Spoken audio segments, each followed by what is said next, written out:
Welcome back to the studio right here on Lagos Talks 913. The name is Oluwakala. The program is the early edition from 6 a.m. to 11 a.m. every single day of the week, Mondays through to Fridays. You know, that Bible verse that says, teach us to number our days. So we try to number whatever we do here on Lagos Talks. We've done 2 full days. Today's a Wednesday. So it means together, you and I, yeah, we're meant to be together, I know that. But you and I, we have spent 10 hours together this week.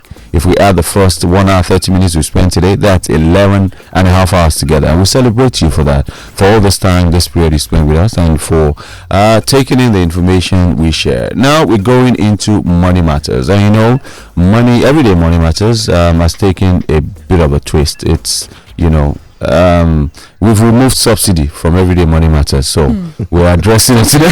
God, subsidy, God. So we're addressing money issues in a different way, more dynamic, more interactive. You've heard the voices already. I almost said a good rate. Ogiva is in the studio, Joanna is in the studio, and we're getting to that conversation. But like I told you yesterday, doing some findings on tomatoes. Now I realized there are 3 different baskets you can get in Abuja. There's one for 70,000, one for 80,000, another one for 100,000 naira. And if that gets to Lagos and it's been sold at 70,000, are we saying we spend 70,000 to bring in 1 basket of tomatoes? If you're bringing in about 50 or 100 baskets and you're spending 70,000 on each, that means we are saying as a people that we're spending 7 million naira to bring in goods from Abuja to Lagos. Well, if that's the case, I'll advise you just use Arik. You even get it cheaper if you do that. But the team is here. Everyday money matters is what we're discussing. That's why we just had to talk a bit about tomatoes. Everything, yam, pepper, scatter. That's what we're going through in Nigeria right now. Have you tried the alternatives for tomatoes? Cucumbers. Carrots. No, I haven't. There's no replacement for you. No. I mean, that's it. I probably will taste, but no, I won't even taste. Don't tell me that's what you used. No. Let me finish eating it and tell me that's cucumber. Yeah. That's the only way you can get me to take it. Yeah, so you now your stew or your soup was always sharp, Abby. Well, I mean, is that or nothing? Yes, it brings us to the topic. Yeah. Right. So does money play a role in your relationship? I guess yours is a yes because you're on stew. And oh man, it has to. It has to play a role, right? But it depends on what you call money, though. Okay. It depends on what you call money. Bring it. If you're saying that I need to spend on your beauty 20 million. My brother, that is affluence, not money. That's a different level. That's a different money relationship. But wait, yeah. So just to ask, right? Did it play a role in you choosing your partner or in you getting into your relationship? Did the money conversation? Yes, it did. And I'll tell you why it did. Because I always tell people that listen, I often do not say or like to say, oh, women like money. Because I tell myself, if I were to give birth to, if my daughter had to come home one day and tell me that, oh, he wants to marry this guy, and what's his future plans? Oh, I just love him. He's just a good guy. Okay, what's he going to do to feed you? Oh, don't worry, Daddy, he's just a good guy. I mean, why? You sure I said I'm born you? You know, so money is important in everything. But when you talk money, it's about the 20 million kind of money. Before you talk to me, that is not money. That is desperation, in my view.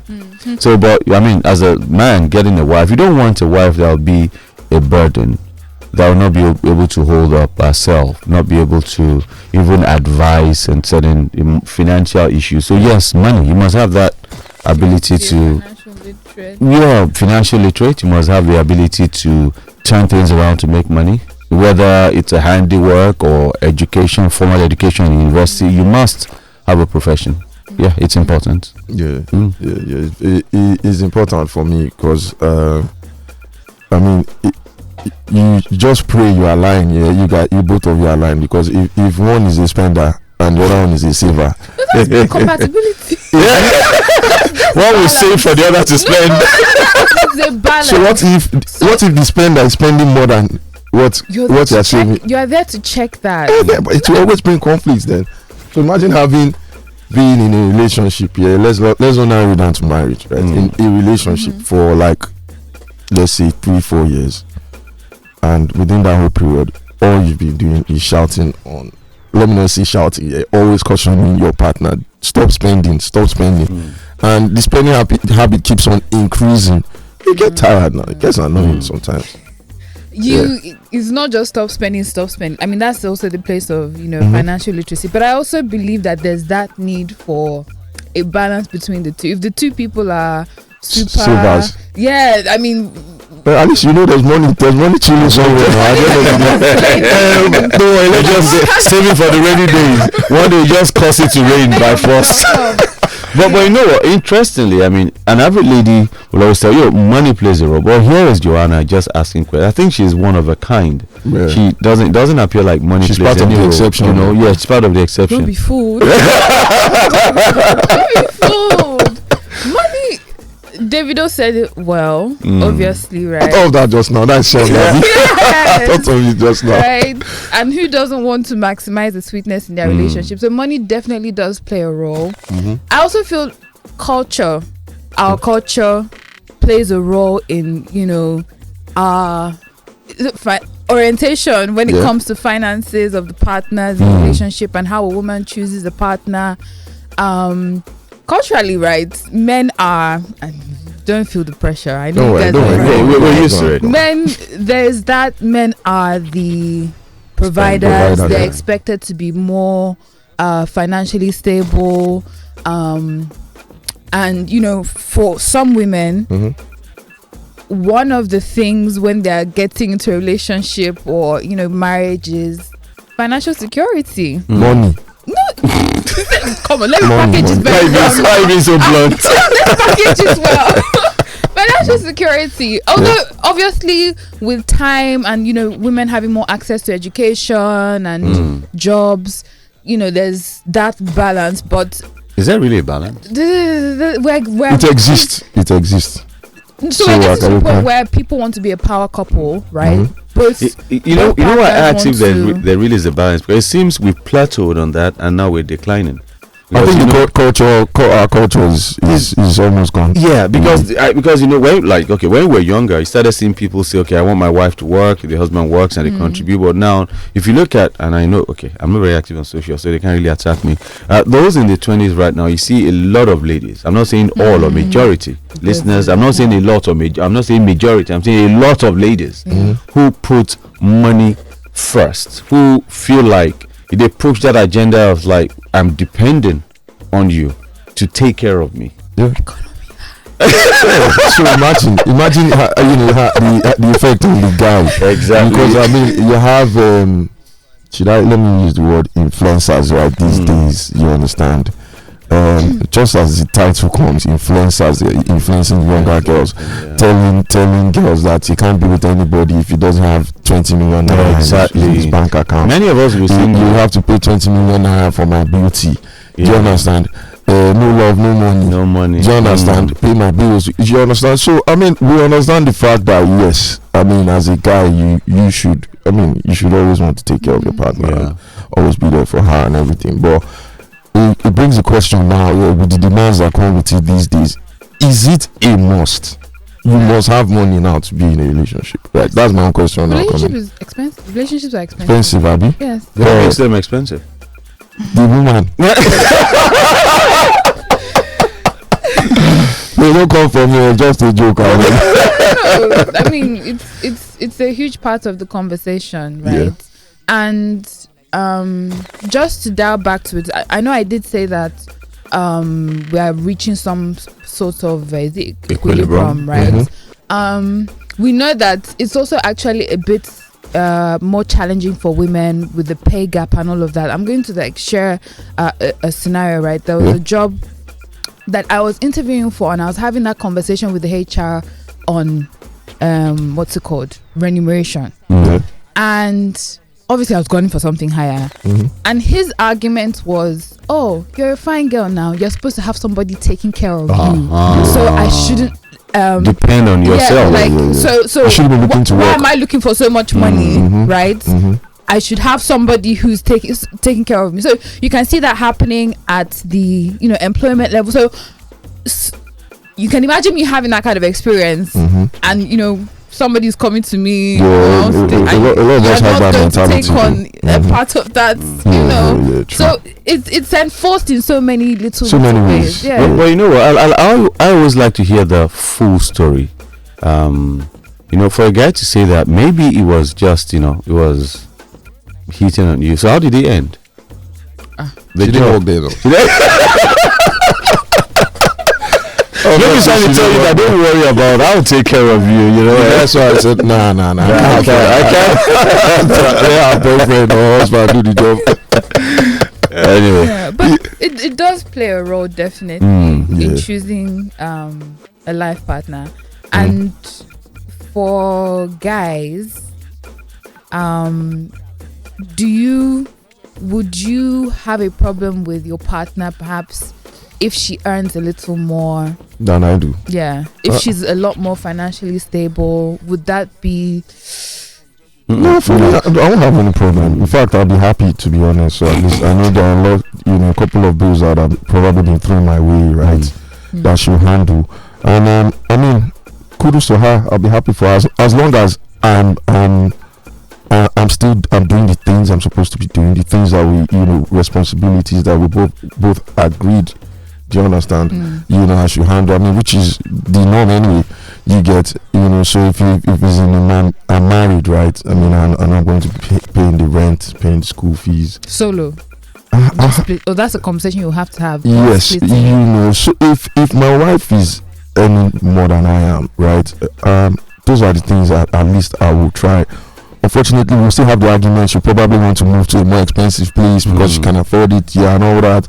The kids go to a more expensive school, but I'll have that talk with her. Let me just still be able to do my thing. Let me still. So it's important that you're able to attend to the basics. Yes, at least on my own. Yeah, I would try to make sure I'm still doing that even if she's any more than me. So kudos to her. She can handle her holidays.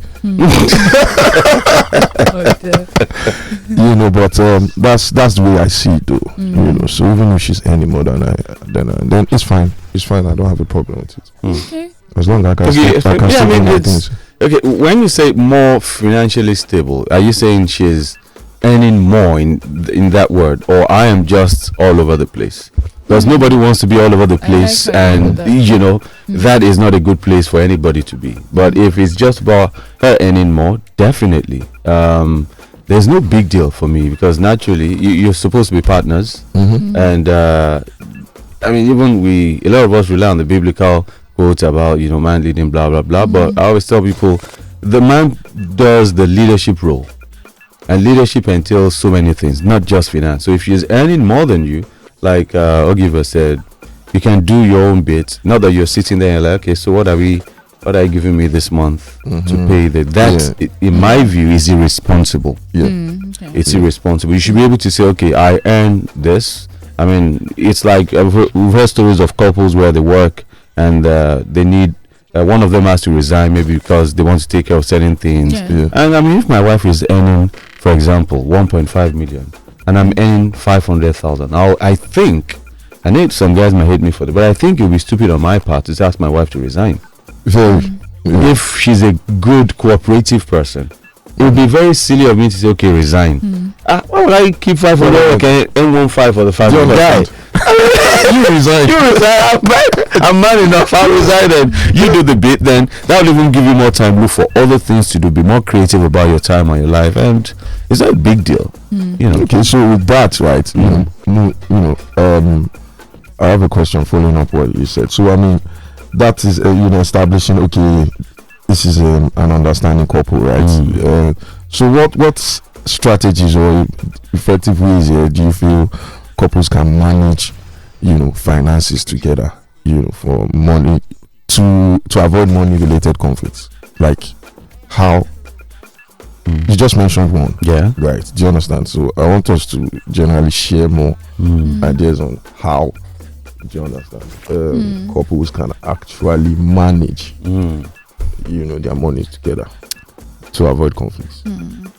One of the ways I think from the beginning, because dynamics sometimes change.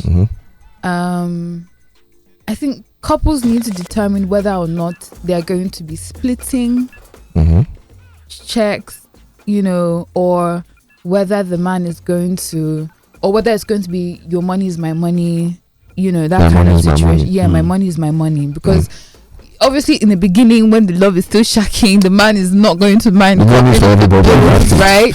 When it comes to dinner dates and all of that, but later on he may begin to feel some kind of way about it. But there are some men that won't feel any kind of way about it. So I feel like that conversation on how we're going to split expenses in the future, right? Maybe while we're still dating, you can still carry on the day. Is a conversation that needs to be had, because if it's not, it could cause conflict later on, because one partner might have other expectations, the other might not. Fair enough. I think having joint accounts, joint budgeting. Joint budgeting. I was going to say that, budgeting. but joint accounts, I don't know. Yes, now a lot of people are against joint accounts. Really, mostly guys though. But why is that? I mean, we hear cases where someone has an account nobody knows. But joint accounts, it works for me. I think because having a joint account, you guys already know. Okay, there's money here. You know the amount here. We need this. Go there. Do you understand? Okay, how much is left there? You're always both aware, right? So you guys can agree on how much you pay into it. On a monthly basis, weekly basis, whatever it is, right? But it just makes it easier, right? So it's like a buffer in between you guys. You can always just go there, take the money. Obviously, there has to be consent, right? You tell each other, inform each other. So it's just easier to manage as against, guy, we need this. You understand? You just need, so that way you can even track. You don't always preach, track your finances, track your expenses. You understand? Track your spending. So I think it's one of them as well. And if you guys have, clear financial goals, okay, you both know what you want to achieve, right? It's easier. So in some cases, when the partner feels the family needs this, we need this now, or we need this now, right? You are easily reminded, look, we're saving for this. We're working towards this. You can't travel this year. So, do you understand? No car. Do you understand? Because we are planning for this, right? Because we both have the same goals. So I think that's also my what about financial transparency? To the extent that you know what your spouse does, whether male or female, you have an idea of how much comes in. You are able to, so that way, because if you have a joint account, for example, and the money is depleting, and you're all saying, okay, let's save this, let's do this, but if you know that, okay, he's going to make this, or maybe he's invested a certain amount in this, by this time it will yield, then both of you can structure your spending better. If we're open to each other, you know what it's doing, I know what you're doing. You can even tell me that money will enter your account. Don't try. Just save up. No commodities at all. So it helps because it's one thing to open, for example, have one account. Then you have a friend that needs help, and you need to get a consent before you can take out money for that friend. And at times, for example, I wouldn't want my wife, not because she will frown at it or anything, but I don't want my wife to know, okay, I've given or give her money. It's between me and you. I don't want my wife to know, okay, I gave Joanna. That's even, okay, Joanna, I'll let my wife know. In case tomorrow she hears, you tell me, so if you give Joanna money,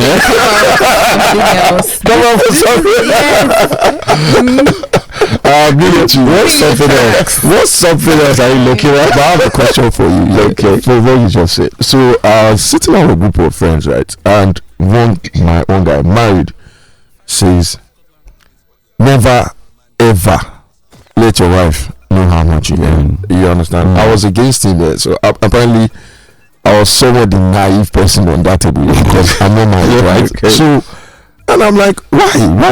He said, no trial. They know that how much you earn, right? You are finished. Do you understand? But we agreed to disagree, right? So throwing you that question now. You understand? You being the married guy, right? Is it good or bad, right? So the conclusion was, I don't know anything because I'm not married. Do you understand? So you as a married guy, is it right to actually have that mindset?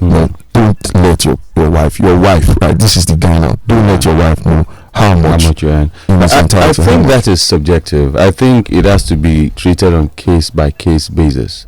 It depends on who you're married to. It depends on how your understanding or the capacity of that person. I, for example, my example might not be the best. I always tell people, it might not be the best for everybody.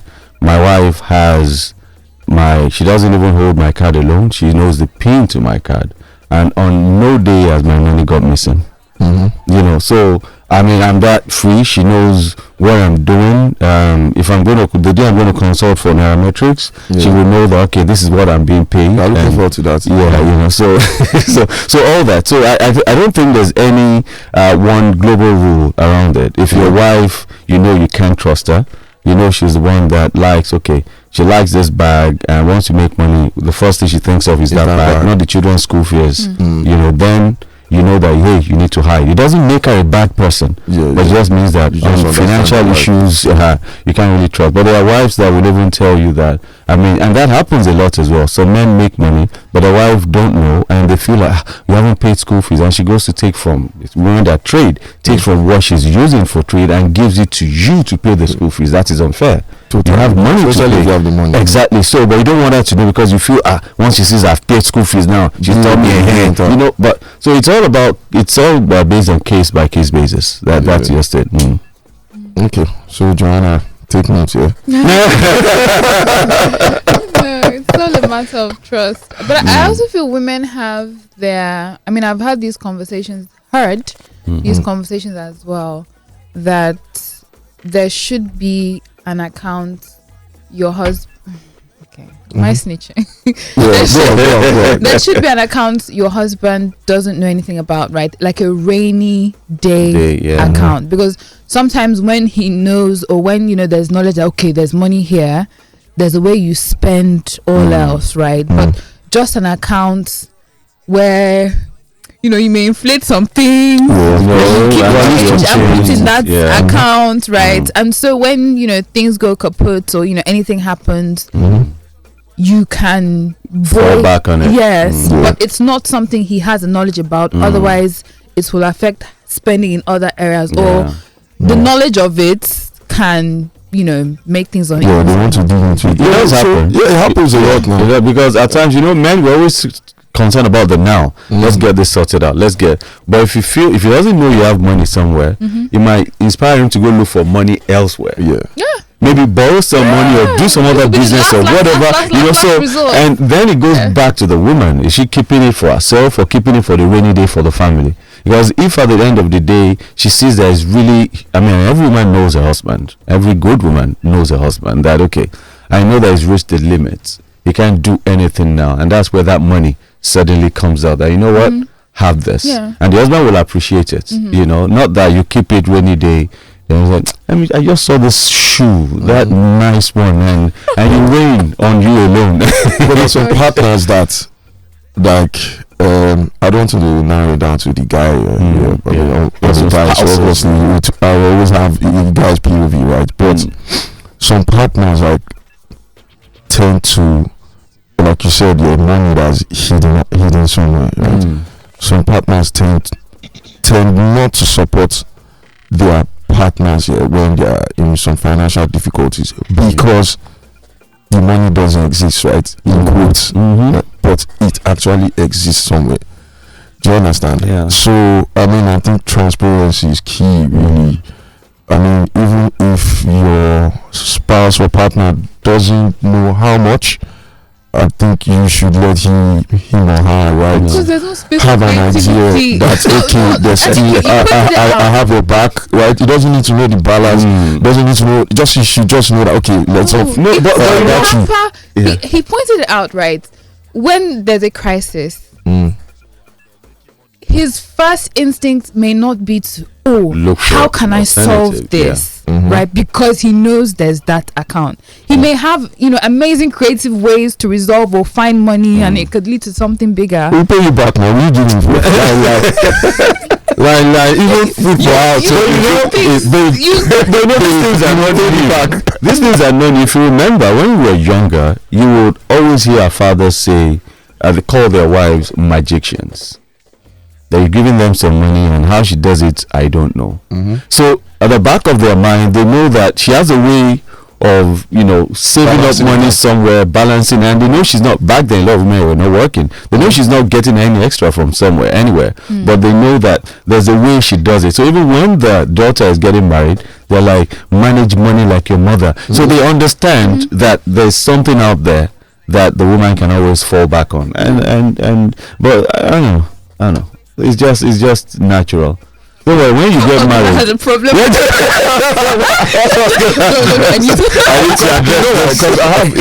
have a guy, right? One of my friends. This guy was doing so well for a long time in his marriage. Do you understand? Good husband as well, but things went left. His business, for his partner left him, so things started getting bad for him, right? So it gradually got bad in such a way he wasn't any money again, and his wife was doing well. You understand? So unfortunately he didn't pick up well. He didn't pick up on time. You understand? There was some delay in trying to get back on his feet, but his wife wasn't patient enough, and she just left him. He came back home one day and the house was empty. His kids, wife, everything just as close. I don't think she should be surprised. She will be surprised. No, he should be surprised. Yeah. Because every couple should have an understanding of how the other spouse reasons. Yeah. So you should know the limits. You should know what they stand for, and that's why from the beginning you should have all these things spelled out. You should. Similarly, I went through something like that where I resigned from my job 2016, and it was just like my village people just found me all the way from. Thank you. They just pinged me. Because almost every job I had then just went south. Yeah. I did productions, they didn't turn out well, the contract was cancelled, back to back, and I put in a lot because I know projects were ongoing that I was going to get paid, and I just went grounded to a halt. Now, the only guaranteed money I had every month was my wife's salary. Yeah. That was the only guarantee money that, okay, she knows she's going to get salaries, so we can do this. Of course, at the end of the day, I still tease her that even after collecting your salary, I still look for money and I earn more. But it's at the end of the day, that was the only guarantee that, okay, the money comes in and I know that, okay, this at least will give me succor that, yes, we can do something. While I use the next 4 weeks running around trying to make ends meet and all that. Yeah. Probably, it is because of the way I handle finances before I got to that level. That give her the understanding that he's not lazy, he's not hiding money anywhere, and she's able to be patient enough, maybe. But it's all about how you get started. I believe so much in understanding who your partner is, and that is very, very key. There are women that can't stand it. There are even men that can't stand it. So you need to just... it comes down to like motivations to get married, right? Yes. Some people... women and men, right? They get married for financial security. Love is not always a part of the conversation. So neither is compatible. So I think the foundation should be picking the right person. It's how you start. If you pick the right person, it gives you complete peace of mind. If you look back at, maybe you ask the seniors here who have been married for about 30 years, that's their Charles, so with people like that, that's an achievement. That's an achievement, Straight face. Because if you look back at your life, I'm sure that you realize that maybe there's a lady that you would have gotten married to. If you look at some of the girlfriends you've had, and look at your wife. Not that much, but right. Look at your wife now. I'm sure there are some things you can do easily with your wife now that you look and say, oh, more if this girl I'm marrying, this money I don't know if you save her, because you know their limits, and it's normal. I think Sir Charles wants to say something. There's a marriage council on the side, apart from main sports. I don't know. I just want to say that I don't think it's right to marry for financial reasons. You can because of the kind of circles that you walk, you're not gonna marry a carpenter. You're not going to marry a bricklayer. Yeah. But you look at the guy that you're dating and you look at a guy with potential. Yeah. You don't wait for this guy to have $1 million in his account before you get married. You look at the potential that he's able to bring, and that's what helps you. That's what helps you make up your mind. Yeah. Because even the guy who gets married to the lady, he's also looking for someone who's able to help him build. Yes. You're not marrying a lady because she has the right kind of statistics. That matters. You're marrying her because it's the first thing that attracts you to the girl. But eventually, it's about her mentality. Not for everybody, but and along the line, 20 million for beauty. Exactly. Anyway, thanks for you will cancel me before my no friendship good days on this one. Alright guys, so according to today, thank you all for listening. You can always catch up on Spotify, and we also have the discussions on the Nairametrics X Spaces Tuesdays and Thursdays 6 p.m. and we look forward to talking to you guys again next week. Take care. Bye. All right, and that's a good way to wrap up the show right now. We say thank you for being a part of Everyday Money Matters. And while we're discussing all this, some people are home forming like they have all the answers to what we're discussing. They're forming like, marriage, that can never happen in my marriage. I will make sure this and that. And like, let me just take this message. It says things sound easy to say but hard to implement, especially when it comes to married couples. Some guys just care how much his wife earns, in as much as she can offer home financial advice.